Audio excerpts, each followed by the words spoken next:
कहानी की शुरुआत एरियल नाम के एक लड़के से होती है। वो अपनी फैमिली के साथ बैठा था और आज के दिन ये डिसाइड होगा कि आखिरकार एरियल को कौन सी क्लास मिलने वाली है। सभी लोगों को विश्वास था कि एरियल को सबसे टॉप की हीरो की क्लास मिलेगी, लेकिन तभी उसकी बहन कहती है, फाइनली वो दिन आ चुका है जिस दिन तुम्हें तुम्हारी क्लास का पता चलेगा। हाँ, मैं भी काफी ज्यादा नर्वस हूँ, लेकिन कहीं ना कहीं एरियल को अपने ऊपर पूरा विश्वास था कि उसे बस नॉर्मल सी क्लास मिलेगी। दरअसल इस वर्ल्ड में जब भी कोई बच्चा 10 साल का होता है तो गॉडेस आकर उसे डिफरेंट क्लास यानी कि मैजिक देती है और यही डिसाइड करता है कि आखिरकार वो लोग आगे चलकर क्या बनने वाले हैं, आलू बेचने वाले या फिर स्वॉर्ड्समैन और यहाँ तक कि कोई निंजा। और आज के दिन एरियल की ब्लेसिंग सेरेमनी होने वाली थी और अब किंगडम के सभी बच्चे चर्च में आ चुके थे ताकि वो लोग अपने अपने करियर के बारे में जान सकें। वहाँ पर सबसे पहले एक बच्चा आता है और अब उसके बाद वो आगे टीचर के पास पढ़ता है। टीचर उस पे कुछ मंत्र फूंकता है। अचानक से उस बच्चे को अपने मन के अंदर कुछ विजुअल्स दिखते हैं और टीचर उसे बोलता है, अरे बच्चे तुम तो एक ब्लैकस्मिथ बनोगे।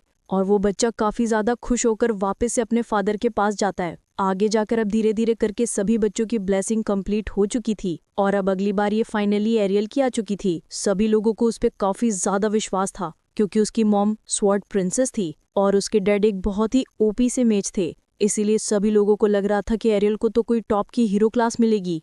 वो आगे बढ़ना शुरू करता है और टीचर एक बार वापस से उस पर ब्लेजिंग मैजिक का यूज करता है, लेकिन तब एरियल को अपने दिमाग में कुछ भी दिखाई नहीं देता और टीचर भी ये देखकर काफी ज्यादा शॉक्ड हो चुका था। लेकिन वो बाद में जाकर सभी लोगों को बताता है, एरियल के पास कोई भी क्लास नहीं है, यानी कि इकलौता क्लासलेस हीरो है। और सभी लोग इस बात को सुनकर काफी ज्यादा शॉक्ड हो चुके थे, यहाँ तक कि एरियल अपने मन में बोलता है, नहीं ऐसा नहीं हो सकता। और अब एरियल को अपने मन में शक होता है कि क्या वो इस जिंदगी में कुछ कर भी पाएगा या फिर नहीं। इतने में हम वापस से एरियल को देखते हैं जो कि स्वर्ड्स की ट्रेनिंग करा था क्योंकि उसकी मॉम इस पूरे वर्ल्ड की 10 स्वॉर्ड प्रिंसेस थी और वो अपने बेटे को बचपन से ही स्वॉर्ड की ट्रेनिंग दे रही थी। भले ही अलग बात है कि वो उसे आकर एकदम हेलीकॉप्टर शॉट मार देती थी, लेकिन फिर भी अब एरियल को स्वॉर्ड के बारे में काफी कुछ पता हो चुका था। लेकिन उसकी फैमिली काफी ज्यादा सपोर्टिव थी, इसीलिए वो उसे बोलती है, अरे बच्चे तुम आराम से ट्रेनिंग करो, हम तुम्हें अपने घर से बाहर नहीं निकालने वाले। और अब उसके बाद एरियल डिसाइड कर लेता है कि वो इस पूरे वर्ल्ड का सबसे ओपी स्वॉर्डमैन बनेगा, इसीलिए वो ट्रेनिंग करने के लिए आगे बढ़ता है। वो आगे चलकर वहाँ पर एक ट्रेनिंग ग्राउंड पर पहुँचता है जहाँ पर कि वो देखता है कि 2 बच्चे जिनके पास के पहले ही स्वॉर्ड क्लास थे वो लोग आपस में ट्रेनिंग कर रहे होते हैं और उन लोगों की मूवमेंट और स्पीड काफी ज्यादा ओपी होती है। लेकिन जब वो लोग एरियल को देखते हैं तो वो काफी शॉक्ड हो चुके थे। एरियल उनके पास आता है और वो उनसे बातचीत करना शुरू करता है।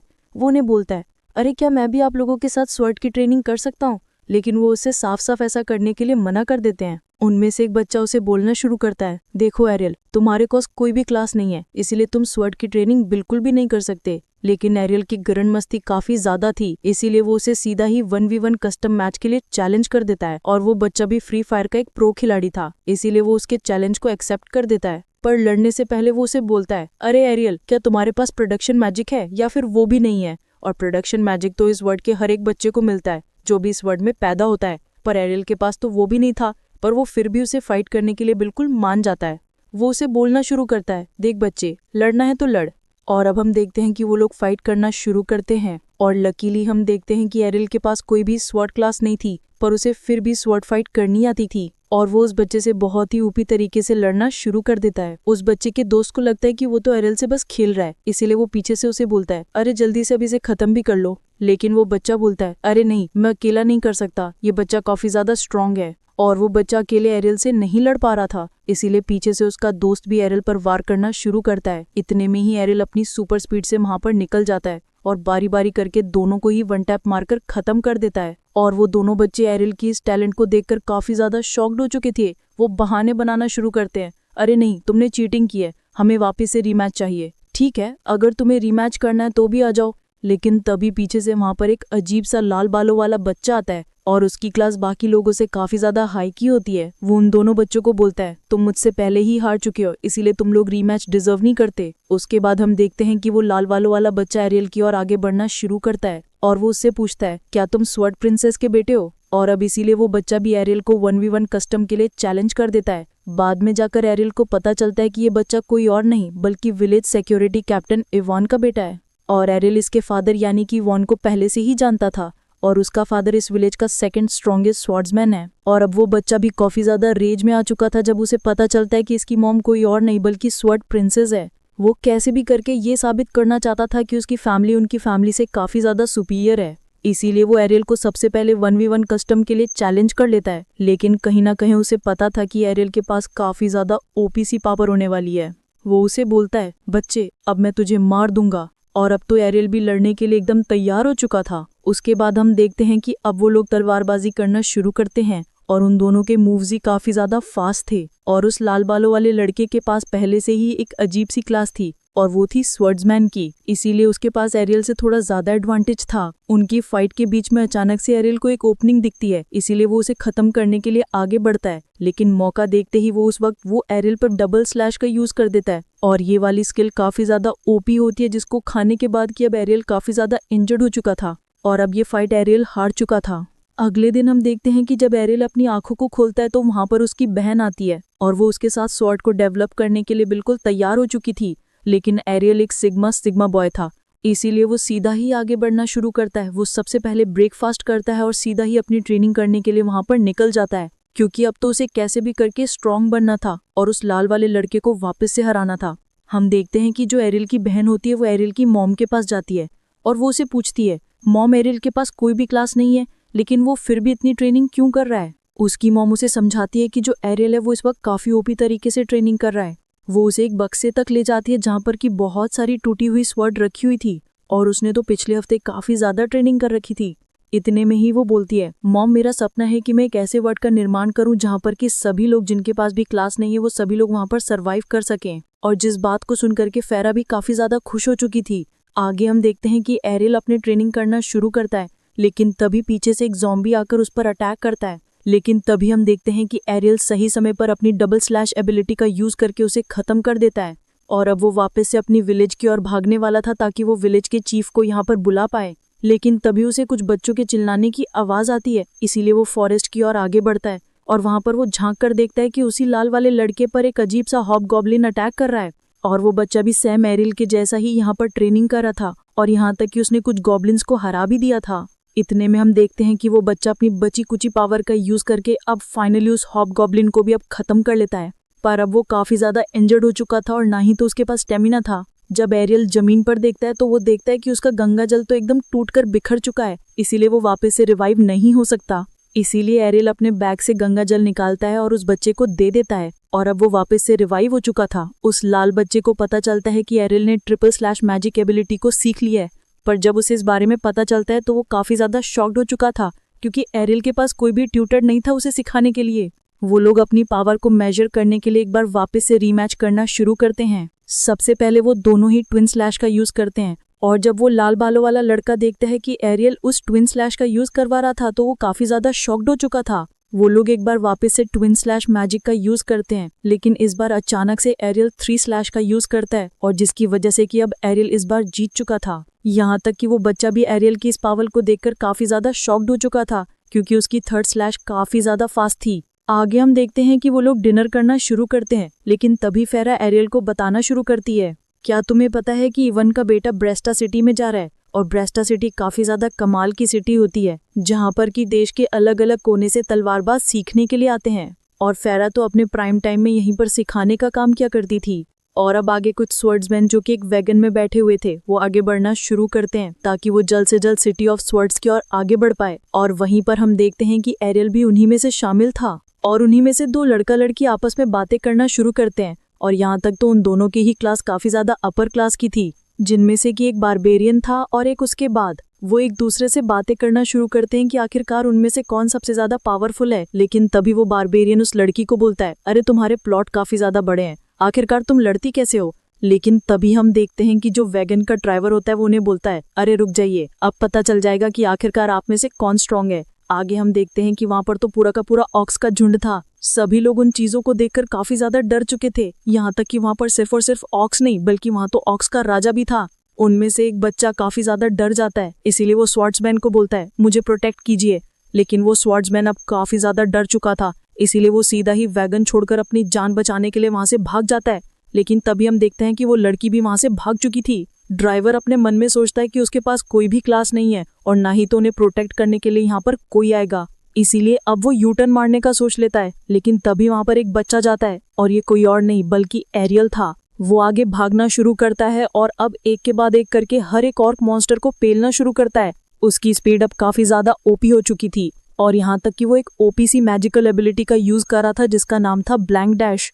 लेकिन तभी हम देखते हैं कि ऑक्स की सेना उसे चारों दिशाओं से घेर कर रख देती है। लेकिन तभी हम देखते हैं कि एरियल अपनी सबसे पावरफुल मैजिक का यूज करता है जिसका नाम होता है ब्लेड डांस। और ये सिर्फ और सिर्फ स्वर्ड प्रिंसेस ही अपने जमाने में यूज कर पाती थी। और यहाँ तक कि वो ड्राइवर भी ये देखकर काफी ज्यादा शॉक्ड हो चुका था कि आखिरकार एक बच्चा स्वर्ड प्रिंसेस की मैजिकल एबिलिटी का यूज कैसे कर पाता है। लेकिन तभी हम देखते हैं कि एरियल यहीं पर नहीं रुकता। वो सबसे पहले हवा में एक ऊंची जंप को मारता है और एक ही शॉट में किंग ऑफ ऑक्स को खत्म कर लेता है। वो वापस से उसी ड्राइवर की ओर आगे बढ़ता है और वो उसे बोलता है, अब रास्ता साफ हो चुका है, क्या अब हम सिटी ऑफ स्वार्ड्स की ओर आगे बढ़ सकते हैं। और यहाँ तक कि वो बच्चे एरियल की इस पावर को देखकर काफी ज्यादा शॉक्ड हो चुके थे। आप तो पहले से ही काफी स्ट्रॉन्ग स्वॉर्ड्समैन हो, आखिरकार आपकी क्लास क्या है। मेरी क्लास क्लासलेस ऐसा है। नहीं हो सकता। हम 5 साल पहले की कहानी देखते हैं जहाँ पर कि सभी को पता चल चुका था कि एरर के पास कोई भी क्लास नहीं है, लेकिन फिर भी वो ट्रेनिंग करना बिल्कुल भी नहीं छोड़ता। वो ट्विन स्लैश मैजिक का यूज करता है। यहाँ तक कि उसकी मॉम ये देखकर काफी ज्यादा शॉक्ड हो चुकी थी कि उसके बेटे के पास कोई भी क्लास नहीं है, लेकिन वो फिर भी 2 स्लैश मैजिकल एबिलिटी का यूज कर सकता है। और उसी दिन के बाद से एरल ने डिसाइड कर दिया कि वो अपनी मॉम से हर एक टिप्स एंड ट्रिक्स को लेगा। और अब हम लोग वापस से प्रेजेंट में आते हैं जहाँ पर कि हम देखते हैं कि एरल अब finally the city of swords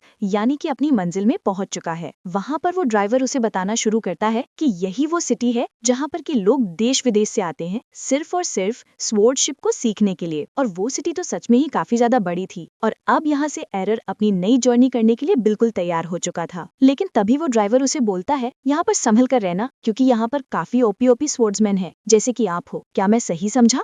नहीं, मैं तो बस एक ड्राइवर हूँ। अरे मुझे पता है कि आप एक स्वॉर्ड्समैन हो। और बाद में वो ड्राइवर उसे बताता है कि वो तो बस पार्ट टाइम करने के लिए ड्राइवर बना है और यहाँ तक कि उसका फुल टाइम जॉब एक हॉली नाइट का है। और ये देखकर तो एरल भी काफी ज्यादा शॉक्ड हो चुका था। और जाते जाते वो ड्राइवर उसे बोलता है, अगर तुम्हें इस टाउन में अपनी जर्नी शुरू करनी है तो सबसे पहले तुम एक गिल्ड को फाइंड करना, ध्यान से करना, क्योंकि यहाँ पर काफी ज्यादा बुरे गिल्ड्स भी हैं। और अब एरल भी गिल्ड को ढूंढने के लिए टाउन में निकल जाता है और वहाँ पर उसे बहुत ही लाजवाब गिल्ड दिखते हैं, जिनमें से कि कोई गिल्ड काफी ज्यादा खतरनाक होते हैं और कोई गिल्ड बस ऐसे ही होते हैं। और अब वो आगे बढ़ना शुरू करता है, लेकिन तभी एक अजीब सी लड़की पीछे से एरल को धप्पा करने के लिए आती है। लेकिन हम देखते हैं कि एरल तो बिना देखे ही उसे डॉज कर लेता है और बाद में जाकर वो लोग एक दूसरे को इंट्रोडक्शन देती है। नहीं, मुझे तो लग गई। तो क्या तुम मेरी गिल्ड में आना चाहोगे? अरे लड़की, आखिरकार तुम्हारा नाम क्या है? मेरा नाम लीलिया है। इस कॉन्ट्रैक्ट को जल्दी से साइन करो ताकि आप हमारे गिल्ड में आ जाओ। उस लड़की को लग रहा था कि जो एरल है उसके पास काफी ज्यादा ओपीपीसी पावर है, लेकिन एरल को इसमें एकदम जीरो इंटरेस्ट था, इसीलिए वो उसके मुंह पर ही मना कर देता है उसके गिल्ड को ज्वाइन करने के लिए। लेकिन वो लड़की उसे कन्विंस करना शुरू करती है और वो उसे बोलती है, अगर आप मेरी गिल्ड को ज्वाइन करोगे तो आप मेरे साथ डेट पर आ सकते हो। अगर मैं सच कहूँ तो मुझे तुम में जीरो इंटरेस्ट है, तुम तो काफी ज्यादा रूड हो। आखिरकार किसी में इतना ईगो कैसे हो सकता है? और अब वो सच को स्वीकार कर चुकी थी कि एरर उसके गिल्ड को ज्वाइन नहीं करने वाला। यहाँ तक कि एरल को उसे देखकर अपनी बड़ी बहन की याद आई थी, क्योंकि वो दोनों एकदम सेम थे। उन दोनों के पास कोई भी क्लॉट नहीं था,